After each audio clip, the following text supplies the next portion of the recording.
You're listening to Till the Bottom. For better or for worse, everything is fascinating if you dig deep enough. If you agree with this, then this podcast might be right for you. Let's start talking.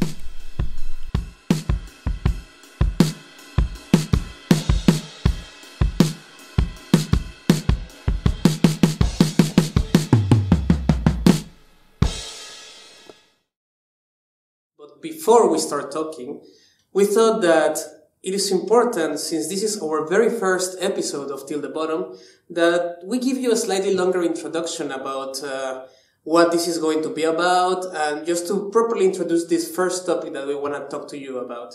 So, what is this all about?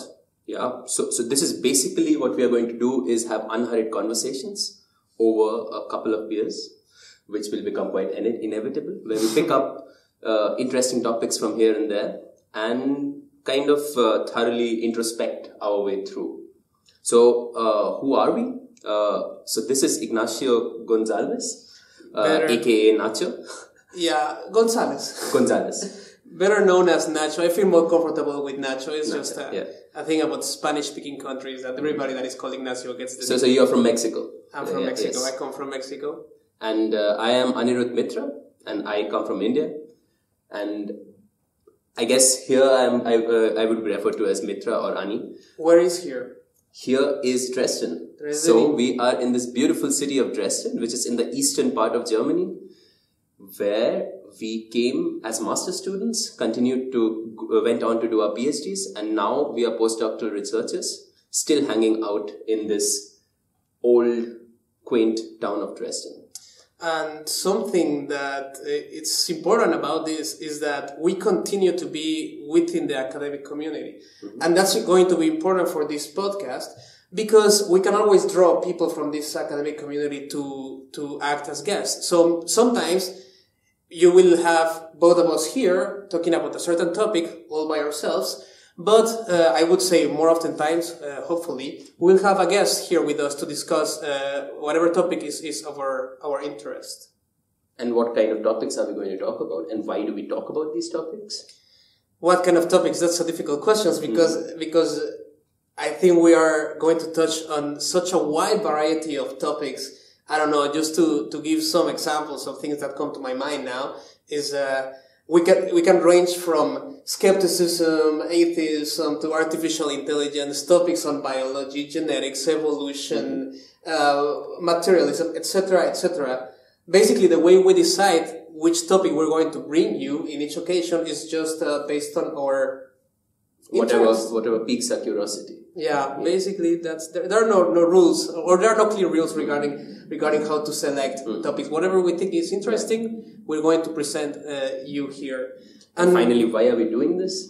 I think, if I want to be honest with you, I think that the main reason why we do this, or the main motivation behind this podcast, is simply to say that this is what we like to do. Mm-hmm. We have known each other already for a number of years, and it became at some point a habit just to meet over a couple of beers and, for instance, discuss whatever thing we were reading about, or whatever thing we found interesting.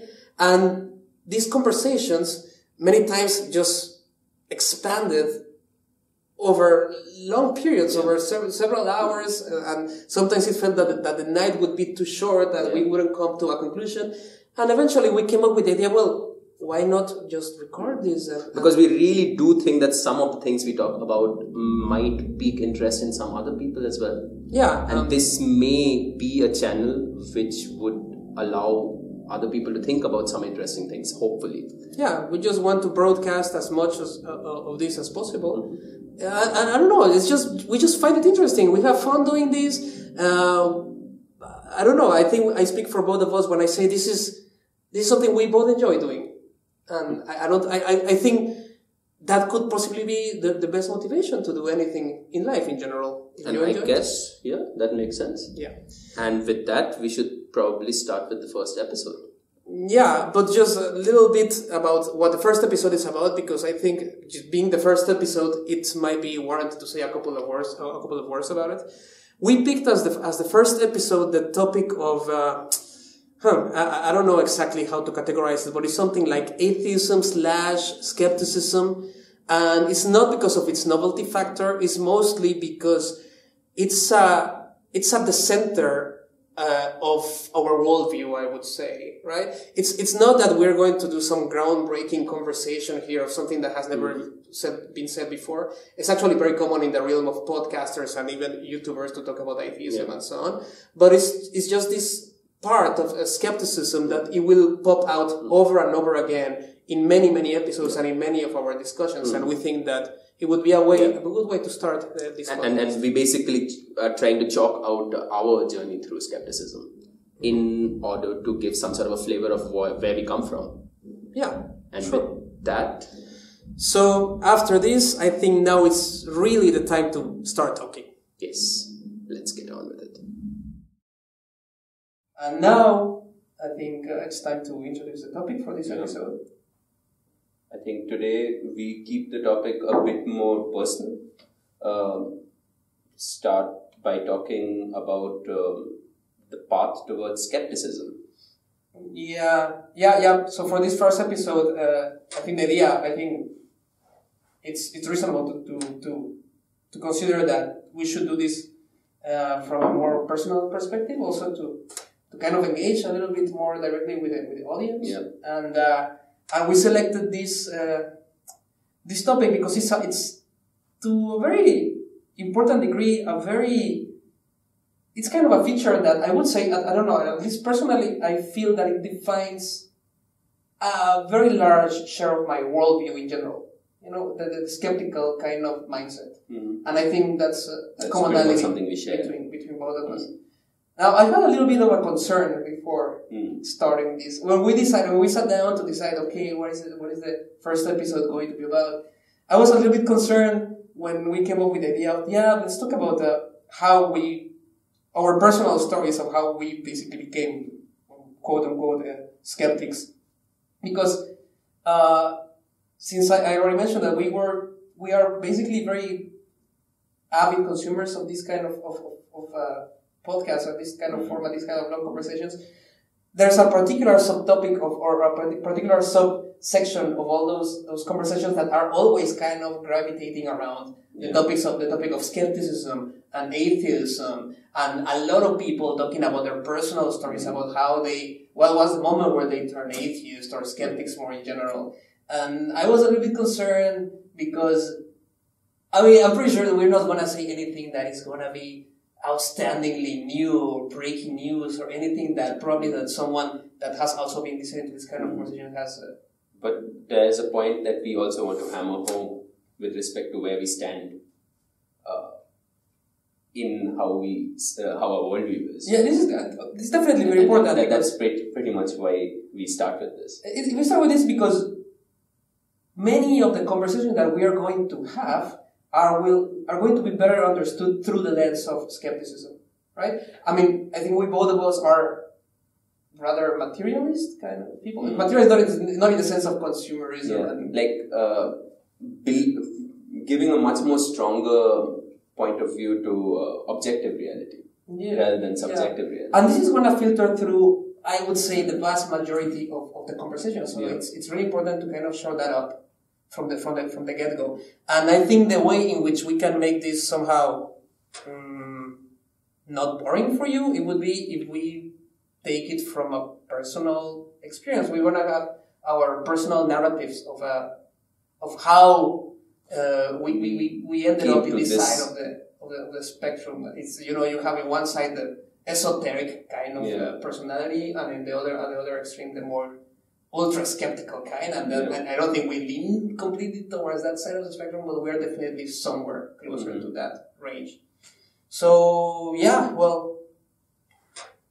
how would you describe yourself? Well, I already kind of answered this question now. Yeah, you probably already bracketed me into a certain section of society. Yeah, probably. I think I already labeled you pretty much in front of everyone at this point. So, but I'm pretty sure that you have not been a skeptical kind of person throughout your life, or kids are not the best examples of a skeptical mind. I did grow up with the sense of magical reality, of a certain other world existing, which is kind of common with people coming from India. Right, everywhere. I would say, fantasy is just a part of childhood. I think throughout the world, and it's part of the natural instinct of a kid, but it's also pretty much enforced by adults everywhere, right?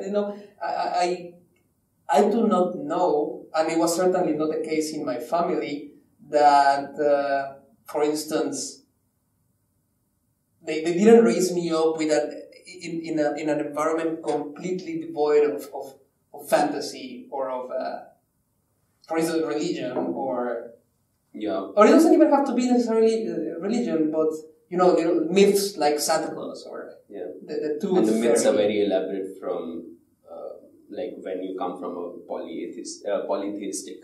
I can imagine it gets all the more complicated. Anyway, so your family are they? What are they religiously speaking?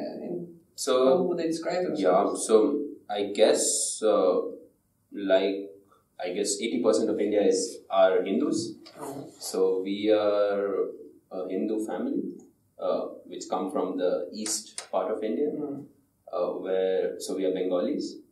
And of course, Hinduism is kind of interesting because you have a whole barrage of different kind of gods and you pick and choose. And of course, depending on which part of India you come from.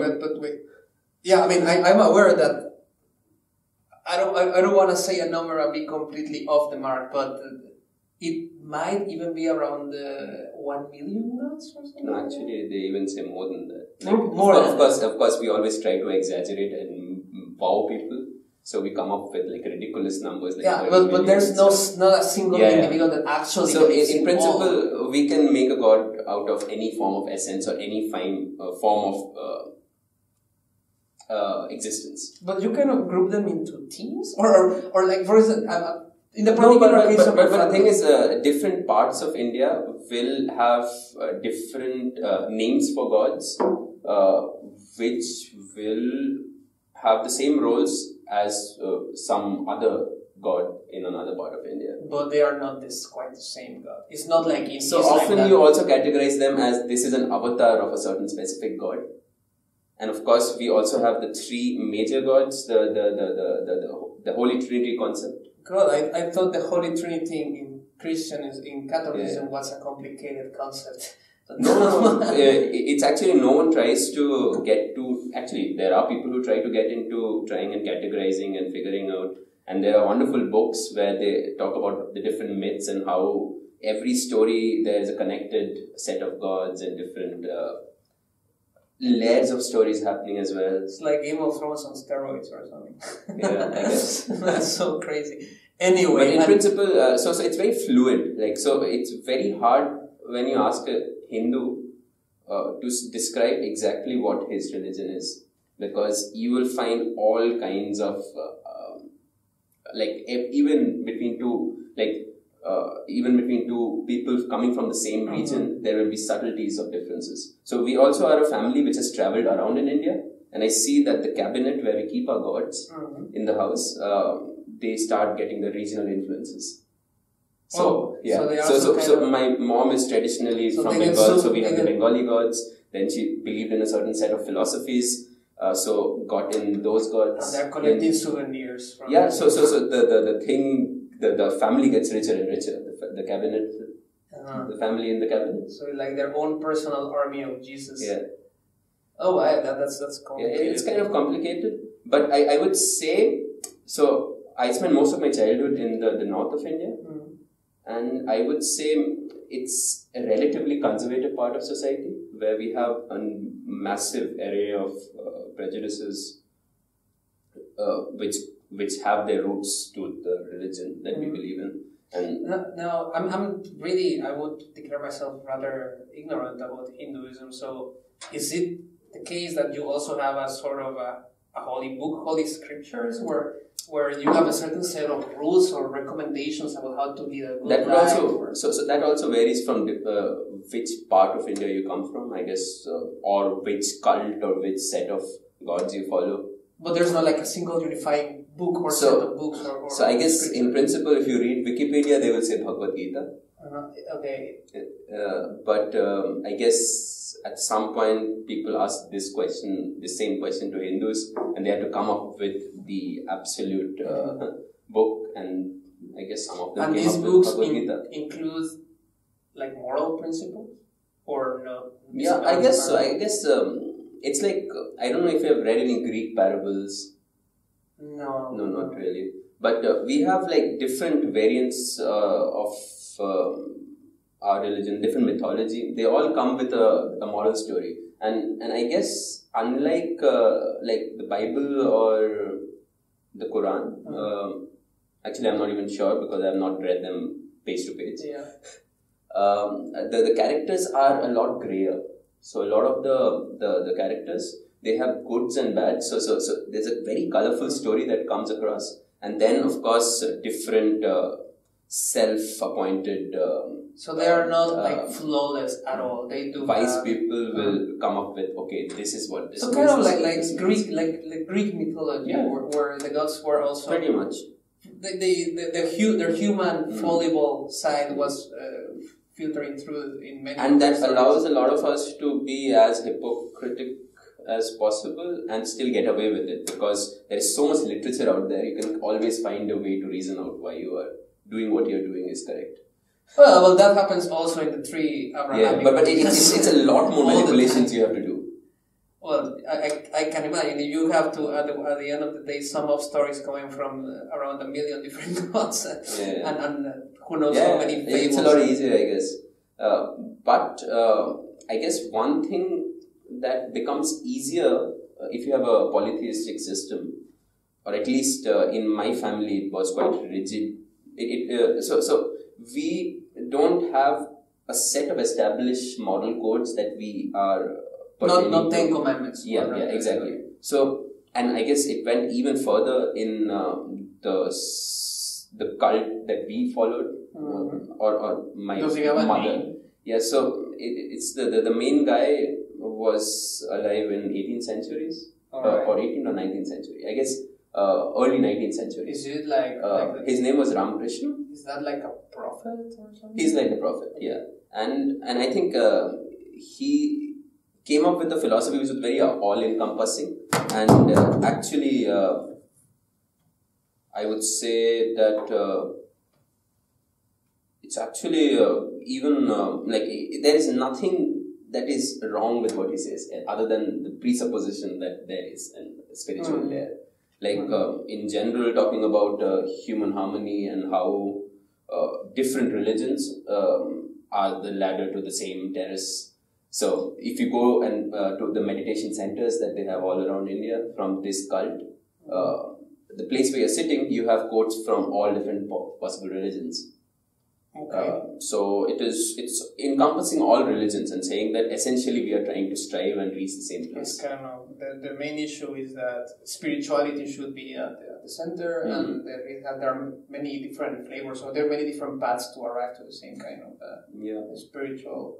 I would say enlightenment, or however you want to call it. So it was very easy that way to accept the Muslims and the Christians and all the others as part of the same spectrum. And now get into a little bit of more personal detail. Did you believe in all of this? It was fun. So it was. But for example, did you pray? Yeah. So it was fun to pray. Like I guess. I did pray quite a lot as a kid and followed all the rituals. Because there's so many gods and so many different religions back in India, we have a lot of holidays. So was there anything in your religious tradition that could make you scared about the way you behave? Like a notion of hell or something equivalent to that? Like what would happen to you, for instance, within your religious framework, if you are a terrible person? You just go around the streets kicking dogs passing by, or I don't know, you're just being a nasty person. What kind? I assume there would be some sort of punishment or something. So that's where I got lucky with my family, I would say. In principle, I guess there are loads of aliens who have the fear of God and have different concepts which scare them that this is moral and this isn't amoral.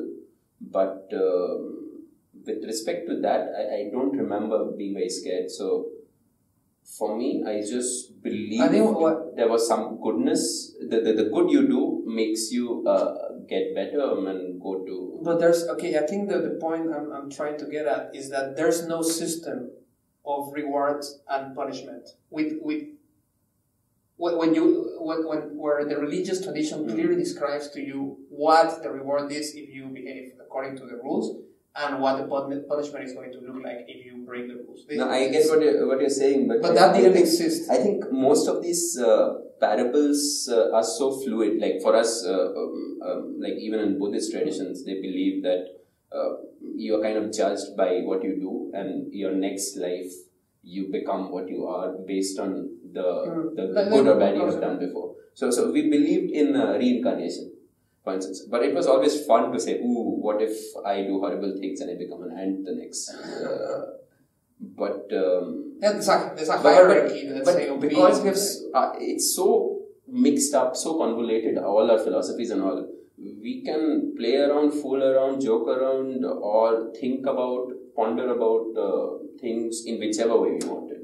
Okay, so... And that still remains the case. In your personal experience, you cannot have recollections of you at some point feeling afraid of something you did. I did. I think there was a sense of purity that was given to us from the society in general, like some things are bad and some things are not bad. Yeah, but you never had the sense of, if I keep on behaving, then this is what's coming to me. I think I wasn't intelligent enough to think in that sense. Okay, that's so different from my, because I was raised Catholic. My family, particularly my mom. And where were you based? So I was born in Mexico City, and I lived there until I was 7 years old. Then I moved to the north of the country, a place called Ciudad Mante. So, for Mexican standards, I think you would call it a town. It's like around 100,000 people, but I think for European standards, it sounds a little bit like a small city. Yeah. Anyway, and the north is more conservative overall, more religious, more Catholic. Yeah, first of all, Mexico, like the religious landscape of Mexico, the religious demographic is kind of like 90. I forget the figure exactly, but it's definitely over 90% Catholic, and then the rest of the available religions. So there's a clear set of rules that everybody follows. So there's a kind of clear consensus from the religious point of view about what is right and what is wrong. Because what is right usually aligns with Catholic precepts of morality, and what is wrong is just breaking those precepts. Now, in the country, let's say the intensity of adherence to those principles varies. The north, it's more conservative, it's more religious. Well, the center, it's definitely more progressive. At least Mexico City, it's way more progressive. The south, I really don't know much, and I haven't spent much time there, and I don't know a lot of people from the south. But it has to be somewhere in between, I guess. Anyway, but my family was never very religious. I was raised up by my mom, for the most part, and she would, I think if you asked her, she would have described herself as a Catholic or as a believer in general, but she wouldn't go along with the rituals of the Catholic tradition, like, for example, going to Mass. So most of the fear that you faced was not imposed by your immediate family? No, not exactly, but I knew, it's all around. You know. There's something called the sacraments in the Catholic tradition. It starts with baptism, which is a ritual where you have to be cleansed from the original sin of Adam and Eve in the Garden of Eden. So you're born kind of, dirty and sinful. Very, very, very nice tradition. And that's one of the sacraments, so you need to be baptized. And I actually forgot all of them, but I followed 2 of them. So the baptism, they do that when you're a baby. So. There's basically no escape from that if your family is Catholic. Yeah. And the second one is the First Communion, where I think is the first conscious approach, as conscious as you can be or what you're signing to, because usually you do it when you're like around 6 or 8, 9 years old or something like that. Yeah. And then you receive some sort of, you go to a kind of religious school where they teach you stuff about the Bible. You learn several of the stories in there with the moral messages that come from those stories. You definitely learn about the commandments. These rules. But aren't the commandments from the Old Testament? Yeah. So it's a little... Okay. So the Bible is divided in 2 parts. Mm-hmm. The first one is the Old Testament, which is around 5,000 years older than the New Testament. And that's what the Jews believe. Yeah, the Jews, essentially. I'm a little bit confused about Judaism. As far as I know, the Torah is largely like the Old Testament, or based in it. Probably, as far as I understand, I might be wrong with this, is the Old Testament with rabbinical commentary or something like that. Okay. Anyway, and the second part of the Bible is the New Testament, which is when Jesus comes. And the main difference between Christians and Jewish people is that Christians believe that that Christ, that Jesus is the Messiah, the Savior, the one that is going to rescue us all from our original sins and cleanse humankind from sin. And he's the Son of God, obviously, that's a very important part. And according to the Jewish tradition, the Messiah has not arrived yet. So they don't take Christ as the Messiah. So it was interesting interplay that's kind of the schism between both religions. And there are many other different. And of course, in Islam also, then the schism comes later. But exactly. So they have like a numerous set of prophets who came, and eventually Muhammad came and nailed the absolute right philosophy. Yeah, but they do recognize the prophets of the Old Testament and the New Testament as prophets and as but not as divine. Mm-hmm. That's some key difference between Islam and the other 2 Abrahamic religions, is that for them it's blasphemy to say that Jesus is the Son of God. Okay. And I think is Judas also Son of God? No. Who? Judas? No, that's the bad guy. Oh my God. No, not Judas. What is the Moses? Sorry. No, he's not. Oh God, there's some. That's like a Cain and Abel kind of story happening there. No. Moses is not the Son of God. He's a prophet, but he's not the Son of God. He's kind of the selected person by God Himself, by Yahweh, to lead the people of Israel, the sons of Israel, through all these tribulations that they had through the desert, escaping from Pharaoh in Egypt. And so it's a whole epic story that ends up with the 10 Commandments being handed to him from the Mount Sinai and so on. All of that is the Old Testament. Okay. But that still plays an important role in Catholicism. The 10 Commandments are still the 10 Commandments. You can't escape from those. And there is a notion that is also pretty much an addition that Catholicism did, which is the introducing hell, or at least being very specific about what hell is and who it is reserved for, and heaven. And that if you break apart... That's the point you're trying to make. For you it was very clear. Yeah, it was very clear. It was eternal damnation. Yeah, it was a real thing. It was definitely something to try to escape from. In my particular case, it was a little bit different. I mean, hell definitely made me scared, and it was a motivation always there for me to try to be good, and not only to try to be good in the generally agreed sense in which people should be good. Treat good other individuals, don't cause unnecessary harm, don't make people suffer just for the sake of watching them suffer and stuff like that. But little rituals that are considered to be kind of mandatory. And one of them is that whenever you pass in front, let's say you're driving, in the car with your family, and then you pass in front of a church, you're supposed to do this little ritual of, I forgot the name, you signal of the cross and blah, blah, blah. We do something similar as well, like as soon as we touch a book which is on the ground, also do something like this. Yeah. But I think that might be our British colonialism talking. Yeah. I'm not sure because it gets all intermixed for us. Yeah, but I do remember very clearly the feeling of those times when I would just think to myself, oh, I have to... it takes nothing, right? It's no physical effort whatsoever. No time also. It's not time consuming at all. Most people do it, like the speed of light kind of thing. Yeah. But still I would feel, I don't want to do it. I kind of feel lazy about just doing it again. Especially because there are churches everywhere, right? So you have to do it all the time. And I thought, I'm not going to do it. And sometimes I decided not to, and I was driving in front of the church, past the church, and then later, okay, no, I should do it. And the reason behind that was like, I felt I was being bad.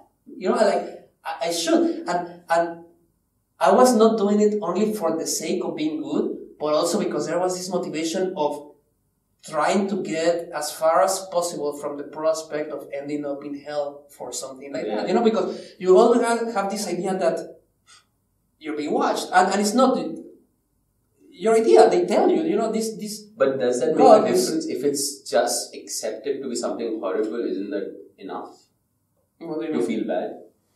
Like, yeah, but it's not as horrible. Just when you're talking about this, I just remembered something. There are times, like for instance, nationalism is imposed us in a slightly similar way. Like there are certain things you have to do. Like if your national anthem is being sung, you get up and you sing. And there has been moments when I was a child when at some point, what if I don't sing? And then you feel horrible. It's the same.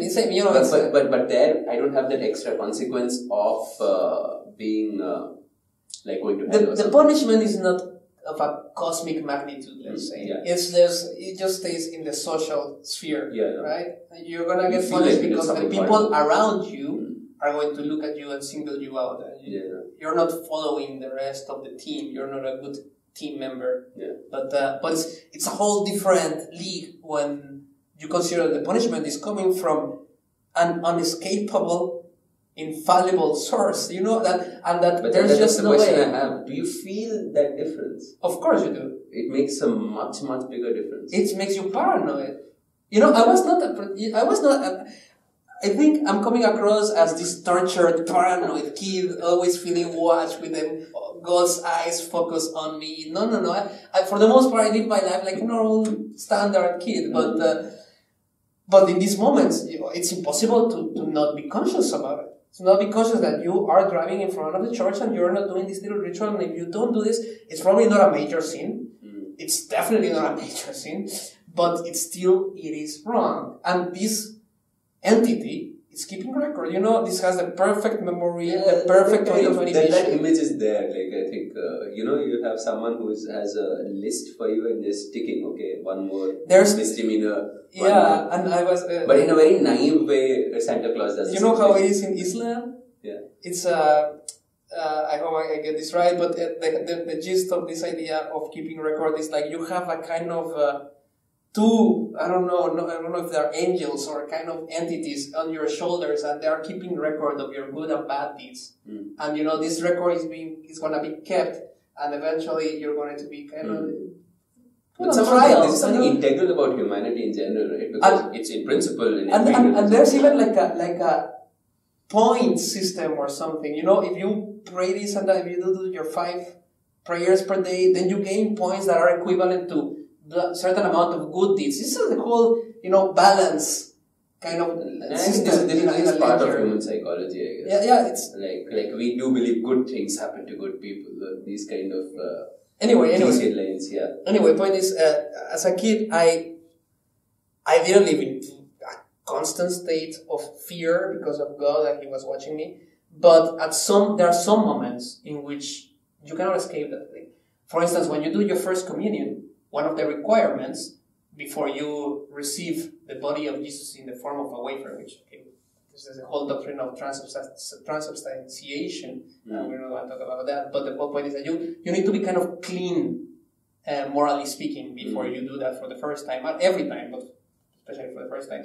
And the way to clean yourself is that you have to confess your sins to a priest, like a God-approved moral doctor for your soul or something like that. Yeah. And then you sit, you're an 8-year-old, I was 8 years old or something, and I had to sit kind of in a box divided into two parts. On one side is the priest, on the other side you are sitting down, and then the priest asks you, so tell me your sins, and then you have to kind of make the best possible remembrance of everything every time you have strayed out of the path of goodness. Yeah. And what kind of thing, and obviously in such a setting it's impossible not to be aware of, well, maybe I'm not a good kid, and this is going to have consequences. And I remember saying that, like, I once stole a candy or two, probably more, from stores or something, or I lied to my mom or stuff like that. And then, so the priest tells you, but after you go through the full exposition of the list of your sins, tell you, okay, the way for you to clean the slate clean again is you have to go and pray 3 Our Father. I don't know what the names of these prayers are. I think it's Our Father and Ave Marias, whatever. Mm-hmm. And then after that, you're clean again, and then you can receive the body of Jesus and so on. The point is, in these moments, it is absolutely inescapable to picture your cosmic faith. And that is something that, for a kid, and for everyone that truly believes that those places are real places waiting for you, eventually, it will make you scared. It will make you anxious. It will make you a little bit paranoid. It will make you reflect on the things you have done, the way you see life, the way you understand morality, and all those things. I think at this point it's also important that I just clarify this, that all of India is not the way I described it. There's also like we are a very strongly conservative society, and we have, for instance, pretty much everyone knows about the caste system. Okay. Like, if you are a lower class person, you have a certain set of rules. Some more? Yeah, sure. Which you just have to follow.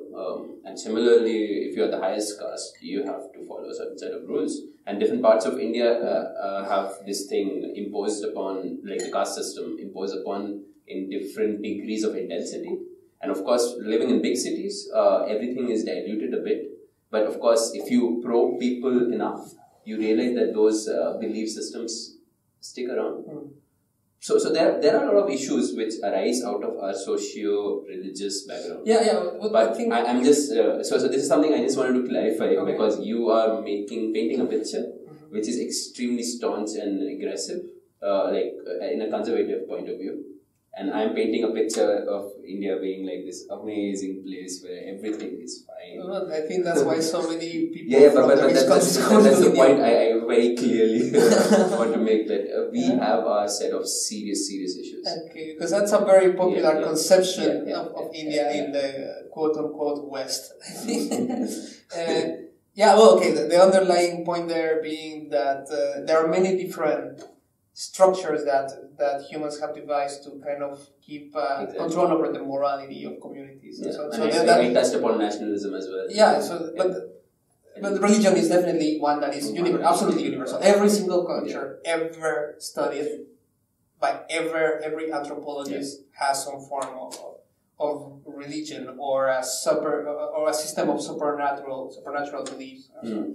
I wanted to ask something now. It escaped my mind, but yeah, okay. So I think it's reasonable enough that some people kind of want to get away from the religious framework just out of fear. I think it's a strong motivation. It's a weird kind of paradox, because I think if you think about it, if you're privileged, yes, then the fear makes a lot of sense. Yeah, but if you're going through a lot of shit in life, but there's a higher fear. Let me try to explain this. I hope it comes across correctly. So you have this system of heaven, of punishment and reward, and the punishment is terrible. There is eternal damnation, physical punishment, suffering of all sorts of kinds.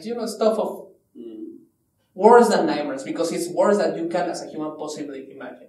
Yeah. So if you live with the conviction that thing is real, that is a factor that induces fear on you, right? On anyone that believes that that's a possibility. It has to be a scary thing. And then you would think, so people that for whatever reason start walking the path towards atheism should feel some sense of relief because they are taking that burden of fear from their shoulders.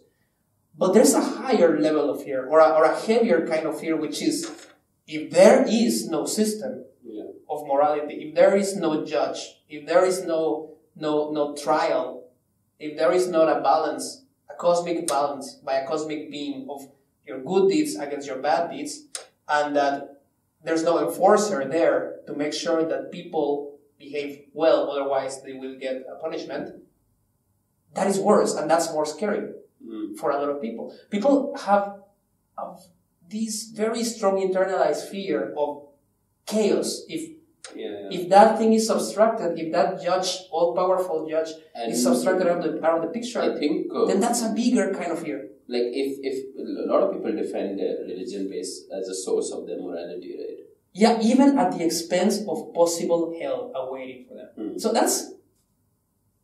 Wow, that tells you what's more, generally speaking, important for a human being, at least a sense of order or objective morality, of a morality grounded on some sort of objective cosmical foundation, that it transcends every subjective kind of experience that you might have as a human being. That is just kind of a property of the universe because the creator of the universe so decided. Anyway. No, but you are opening the rabbit hole and we can go into completely... Yeah, I mean, this issue of morality and religion and different systems of morality and how to get a moral system without religion and so on, it's a whole... It's flesh for a different episode. Anyway, what I wanted to say is that in my particular case, there was something even more scary than hell, which was, paradoxically, heaven. It's like... At least I felt a little weird about it because I thought, okay, fine, no, if I'm a bad person, I'm going to hell. But if I'm a good person, and I certainly will strive to be a good person, then I'm getting heaven. And what kind of existence is awaiting for me there? And first of all, it's eternal. Both are eternal. Heaven and hell, both are eternal. Yeah. Which means that you are going to be there forever. And that build your concept of mathematics. Infinity. That just potentialized my fear. You know, I think I asked my mom. I remember, Mom. I don't remember exactly how I phrased it back today, but probably not with this. Definitely not in English. Mom, so what am I gonna do here? I mean, how is he going to make sure that I'm going to be happy and in an eternal state of bliss? And the standard answer to this is something along the lines of, don't even try to conceptualize that. Because you can't. You know? For us, for the normal, I would say the human notion of happiness is something that reaches a peak. And then it kind of wanes, no? It kind of goes into... you cannot understand happiness as a constant, eternal state. Actually, it's kind of... That's what I like about the American Constitution. Like, there's this thing about the pursuit of happiness. The strive is the pursuit, which is what we are striving. Striving towards happiness is kind of what makes you happy. And to reach... you definitely reach a certain moment of feeling... I accomplished the goal, whatever the goal is. And in those moments, you have this sense of expansiveness and of just overall well-being. And I think you call that happiness. But an essential component of those moments having that kind of quality is that they are going to end, right? If they don't end, then I think the whole concept loses all its grounding, all its the substance, right? So, just today I told some people who are complaining about the cold weather outside, I said, it's good we have the cold weather, that way you appreciate the summer even more.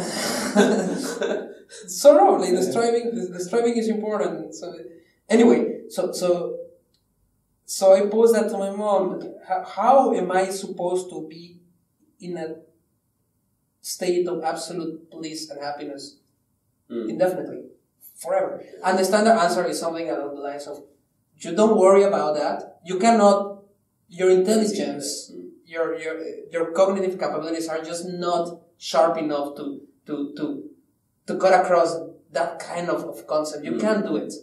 But God, it's His infallible, all-powerful, perfect being. He has it figured out for you. But that would not, I think that would kind of calm down a lot of people, or I suppose. But for me, it was, no, I think most people, I couldn't swallow that. I couldn't buy that. So I remember myself in bed late at night just thinking about, if I'm going to heaven, I'm going to be eternal. And if I'm going to be eternal, that means that there's always another day. I've measured it, assuming that in heaven there are days. It's always there's always more.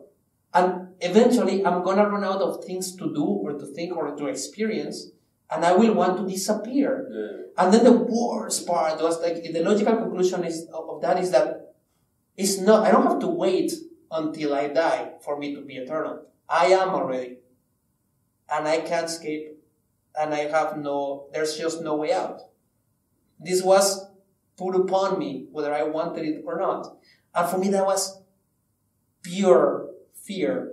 And I just remember but I can definitely tell you, you are one of the few people who would probably have thought about that as a kid. Like, this is not the concern among people when they are having their concerns about religion. I heard, there's this documentary that has nothing to do with religion. No, but it's an interesting concept, Yeah, but I kind of found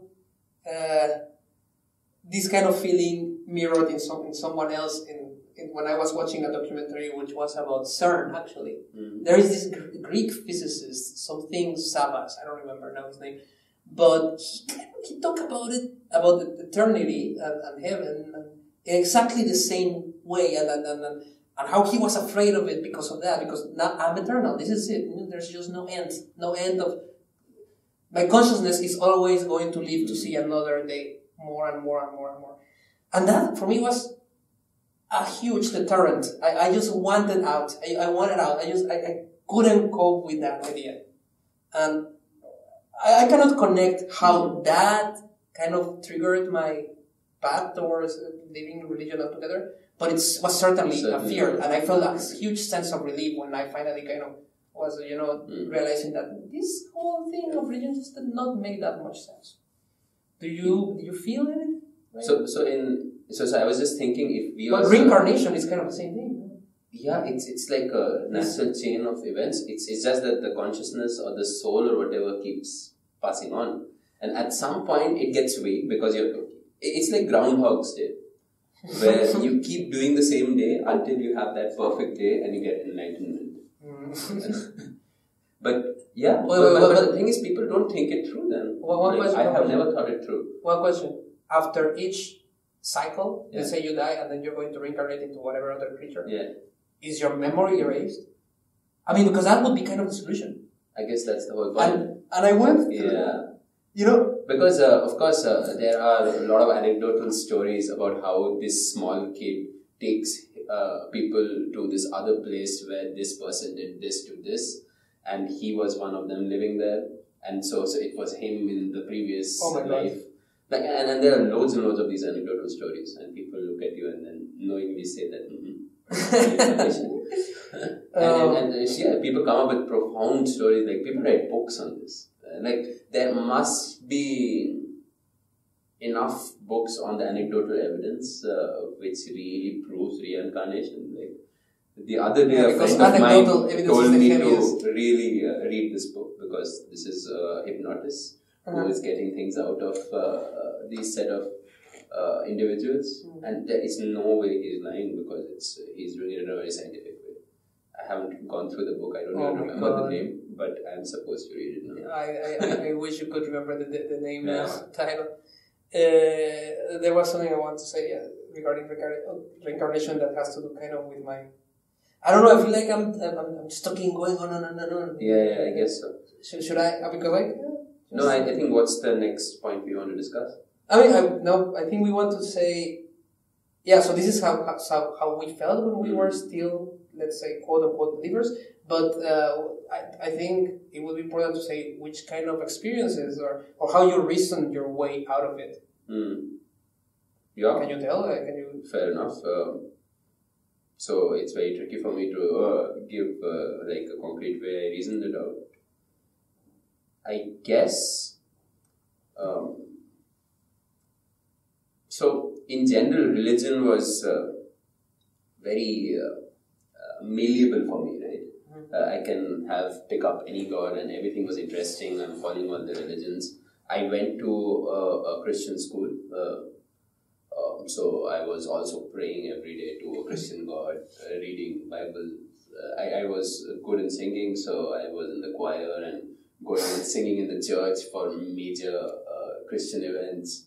So I had the Christian side of exposure. I had some Muslim friends as well. So I realized that all these things are probably working towards the same direction, and that was exactly what I was doctrined from back home. And somehow when you see that the entire community, though there was a sense of purity, sense of not doing wrong, which was strong in every class of society. I guess there was a sense of acceptance for other religions. So I went just one step ahead. Instead of going, you can completely switch from one god to another, and it's in principle the same thing, to a philosophy or just this idea that what if there's no God? And it felt kind of natural, following steps somehow. It didn't. Actually, it was just sometimes, you have this jarring question that someone gives you, and then it just clicks in. But then you would say that your realization that there are other religions that did it give you a sense of kind of arbitrariness, that that there's all these other different ways in which people strive towards the same goal, kind of having the same underlying notion of this cosmic narrative, and the fact that there are so many different ones. So the cosmic narrative didn't exist for me. Yeah. So it was like so. Yeah. So when I moved, at the age of 13, I guess I moved from up north to a much more progressive town, or at least the school that I went to was much more progressive. Where was it? In Hyderabad, so that is more central, south central India.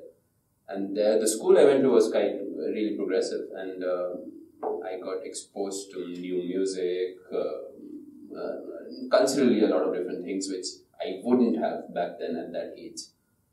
And so you listen to all these socially charged songs from the 70s, like English music. So before that, I only grew up and bit my tongue onto Hindi and Bengali music. Other than really poppy songs that just became famous for a while. Yeah, what I'm trying to get at... So what I'm saying is, when you start listening to the lyrics of the songs from the 70s or the 60s, there's a sense of questioning any form of structure. So like imagine there's no country. So this is John Lennon, right? So he talks in three different stanzas about, first, imagine there's no heaven. Then he talks about imagine no countries. And then he went one step even further, which was a bit too hardcore for me, which was imagine no possessions. So that's way too hardcore for me, and it's always going to be very hardcore. so the point is that seed was, I guess, because of listening to these kind of songs. Really? I would say so. No, and of course, like I also try to fool around. So at one day I just came back home, probably listening to Imagine or one of the other songs, and I said, I don't believe in God. I just came home and told my parents, and they were like very amused. I told you we shouldn't have sent you to that Christian school. No, this was not a Christian school. This was this was a school where they don't talk about religion at all. Yeah. So it was kind of like you absorbed it from an environment that like kind of your... No, I just... So there's a cliche thing, right? Like I don't know if everyone feels like doing that, but at that point of time especially, I wanted to not fit in the crowd, but have unique differences. Like, and your peer circle, were they for the most part religious? Even now, like most of them, I still have close friends from that school. Okay, but it's not like you got it like by osmosis because you were surrounded by... No, it was much more progressive, as in like, there was a sense of spirituality at least. And then we didn't talk about religion at all. Or it wasn't conservative. Like all the really conservative elements of religion that I used to see very visible in Kanpur, I wouldn't see in Hyderabad. What I'm trying to get at is, it was not that that what prompted you out of it was coming from the environment, from a very clear influence from your social circle that happened to be composed by a significant number of atheist people, and then they were talking about it. No atheists. I think for the longest period of time I thought. So it came more from within than from without. Yeah. For the longest period of time I thought my father was atheist because he would never talk about, and he would never pray. He didn't talk about any gods.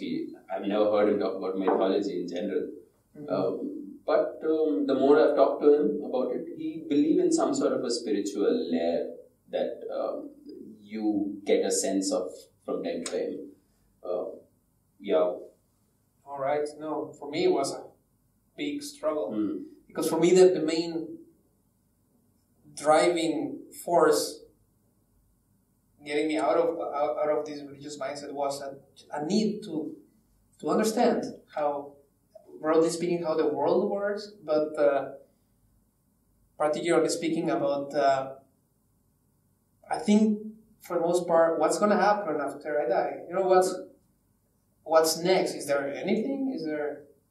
I mean, obviously, my starting point was there is something, right? That's what the religion, at least Catholicism, teaches you. There is a next step. Yeah. But I was already kind of I didn't believe in that next step. But I still would not give it up immediately. So I thought, and this happened when if I remember correctly, I already knew that I wanted to study physics. And I just had a mindset pretty much that was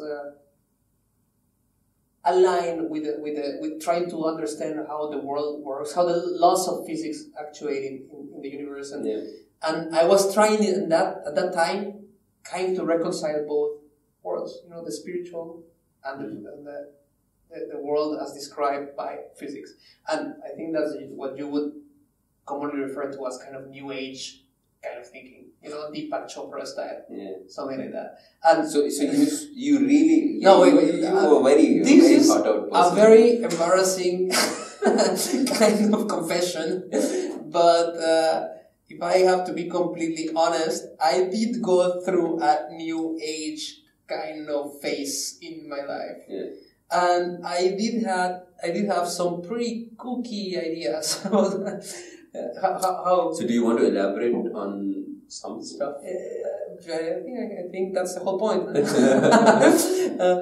It would be very disappointing if I said no, but I don't want to talk about it.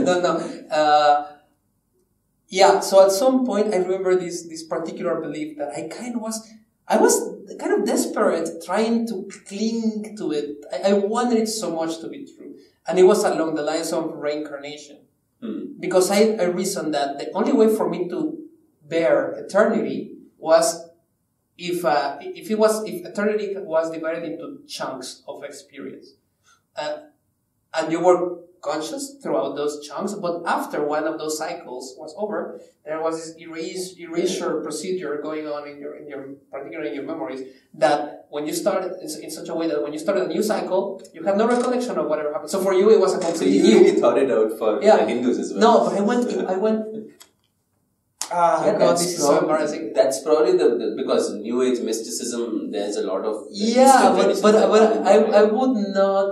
would not settle for that level of explanation. I wanted to have a mechanism for that to work. And my only idea, I don't believe this anymore. I feel like I don't know how to get this point across. I'm embarrassed about it. But back in the day, I even gave a presentation in my secondary school. So when I was 14 or 13 years old, about near-death experiences and people that in principle were reported as clinically dead, and then they came back into their body, kind of their reported. soul, was sucked back into their body, and then they would report, what they saw. And I think everybody knows it's just the most common report is that you see this tunnel, and there's this light at the end of the tunnel, and you probably hear voices calling you and like that, no? Like, come here to the light, blah, blah, blah, calling you even by your name and so on. So I thought, okay, what if that is true, right? So I assume, but that may indeed be the case also, right? But there's a. This was connected to something else, and this is the key point of my theory of reincarnation back in the day, which is so I thought they coming to the light, and then what's after the tunnel? What happens once you get to the light? And I thought, wait, kind of when babies are born, from their perspective, they are also kind of going out through a tunnel and getting into the light. And I thought, wait, those two things kind of match. So maybe you are being born again. And I was, and for a while, at that same moment. God, that gave me so much. Did you check the death rates and the birth rates? I thought about, no, I didn't do that, but I thought maybe there's a way to, I mean, come on, I was 13, okay, just please, forgiveness. And anyway, I thought about that, and at least psychologically, it gave me so much peace for a while.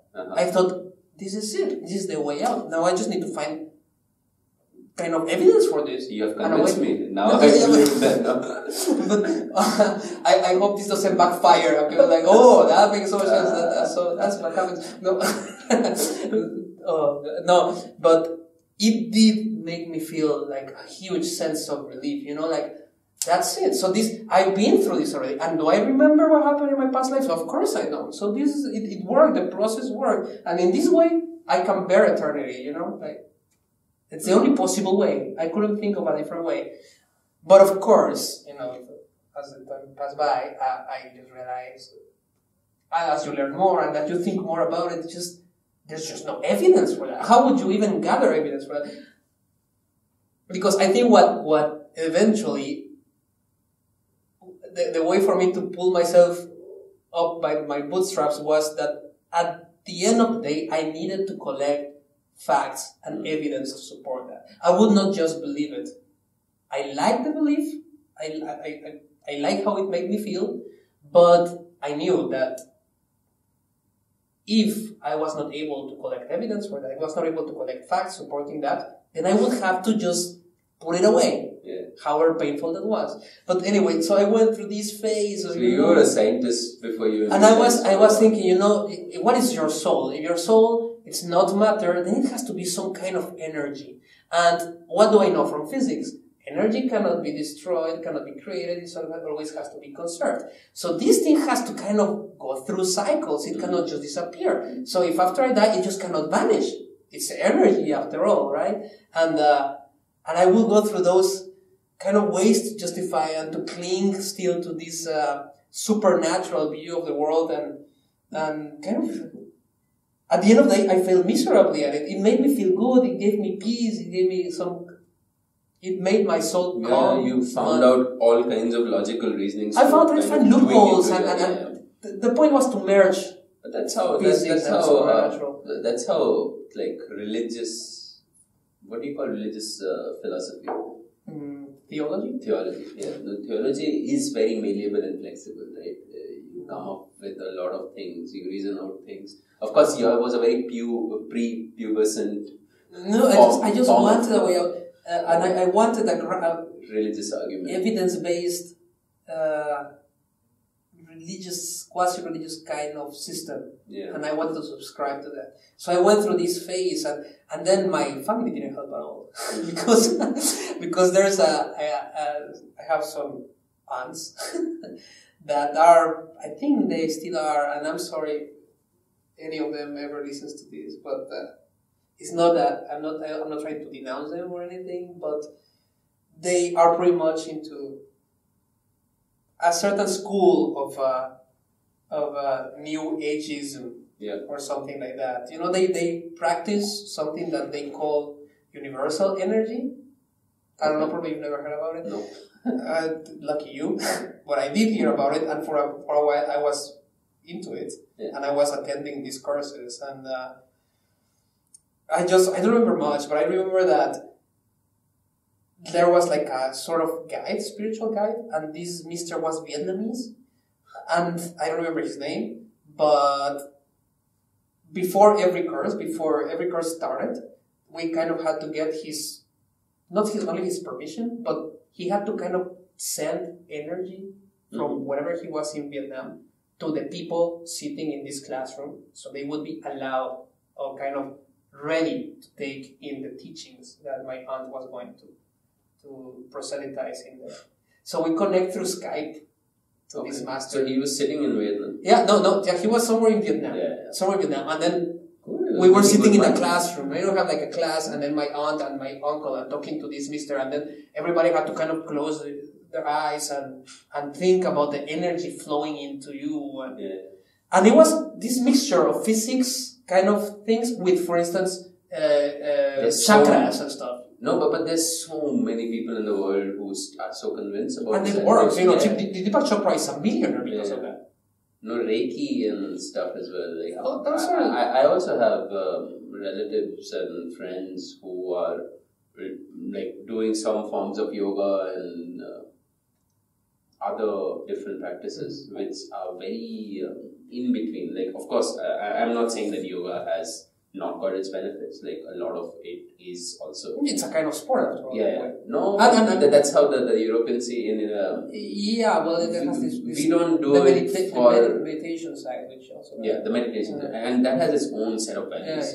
But along with that, of course, most people who feel something because the chakras opening are basically meditating well enough to get the effects of like intense meditation.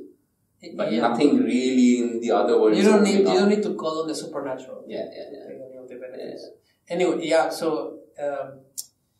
Where did I remember the rupture point very clearly. Rupture point. Yeah, like the breaking point. Like when I thought, because we did all sorts of what I consider to be ridiculous stuff now. Like measuring different colors in your auras. This aura kind of thing. Aura. Aura, that you have this glow that is surrounding you at all times. And it's not a static kind of glow, it has colors, and those colors can change according to your mood. And anyway, all this kind of stuff. And then we had like little kind of L-shaped wires to measure the we would ask things like, was it electromagnetic? What the percent is the... No, there was nothing. It was just an L-shaped wire, two L-shaped wires. And then you would kind of scan a person and ask like, is there red in your aura? And and you kind of were holding them loosely, and if they crossed, then they would say that would be no. And if they opened, that would mean yes. And then you couldn't even get mathematical precision, because you could ask, is the level of red up to 75%? No. And then you would ask, guessing the number, and eventually we'll say... Clearly you went through very serious... Yeah, you take notes, this guy has 70% red, 30%, and there are different colors, and they also kind of... there's a meaning to this scale, there are certain colors that are more enlightened than others. So if you had a higher percentage of, I don't remember, like gold or whatever, then you would be more enlightened.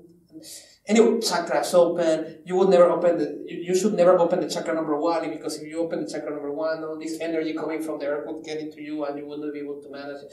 All sorts of things, and I was going to these courses, and then I started university. I moved to Mexico City. I started studying physics, and I had this introductory course to quantum mechanics. Yeah. And of course, my uncle and my aunt were, quote unquote, so much into that quantum mechanical realm, but obviously using it very superficially and only for their purpose. Just for the symbolism, like get the terms in there.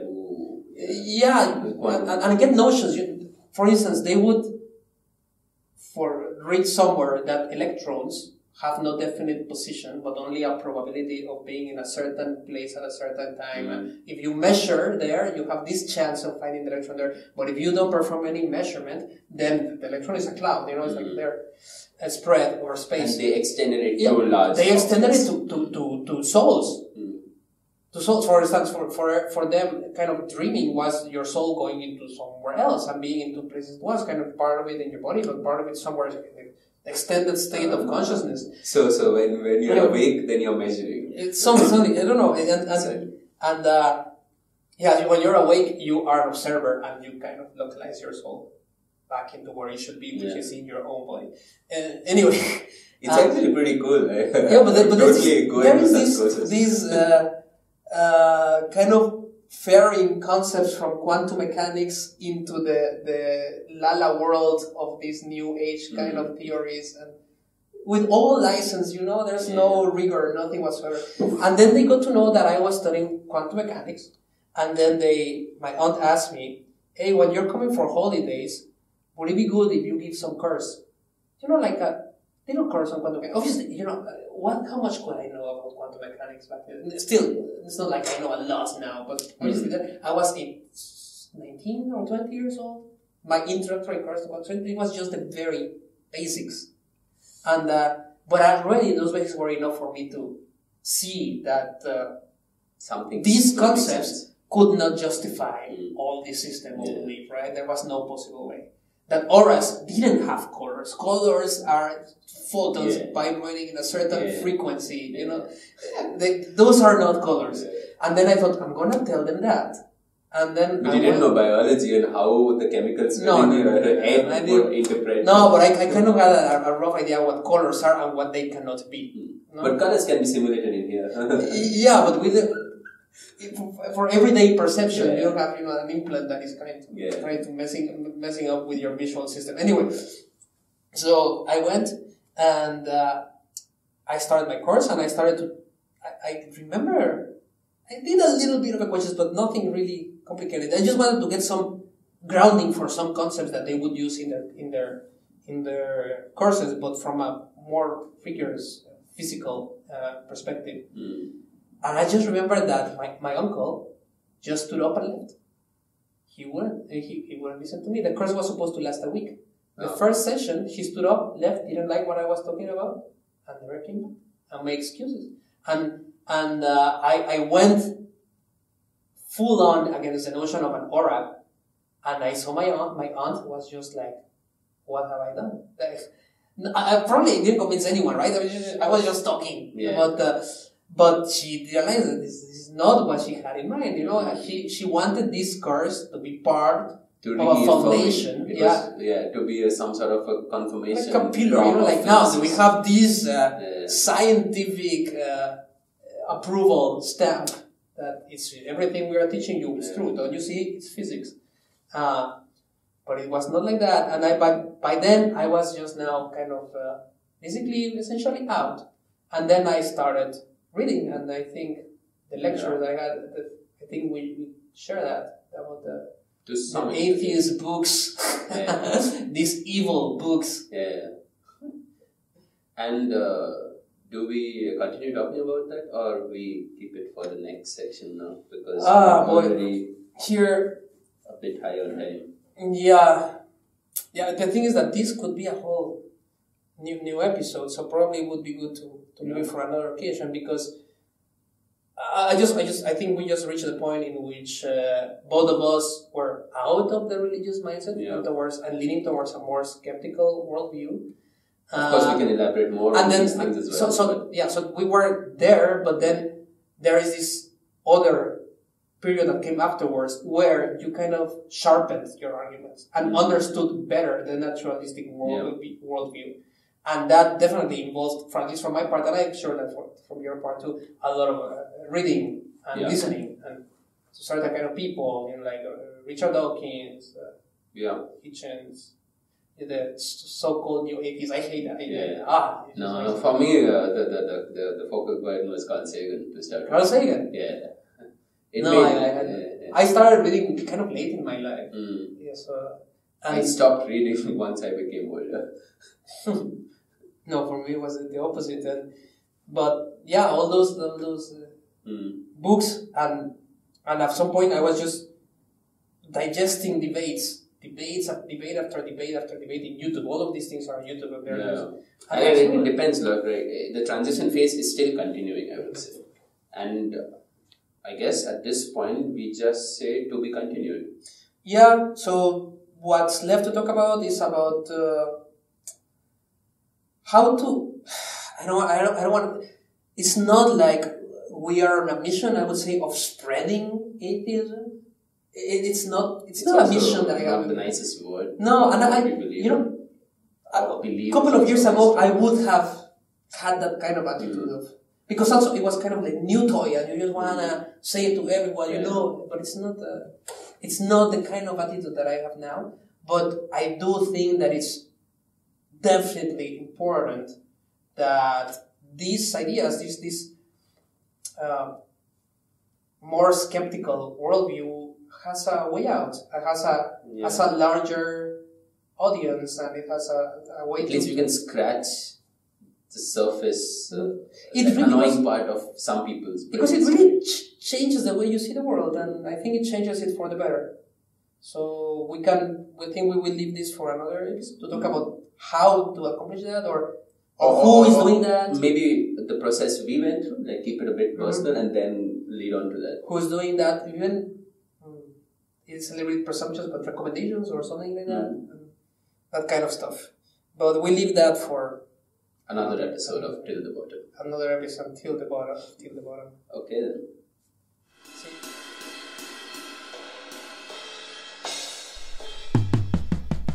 If you like what we do, please help us continue doing it simply by subscribing to our YouTube channel, following us on Twitter, liking us on Facebook, visiting our website tillthebottom.com, or spreading the voice.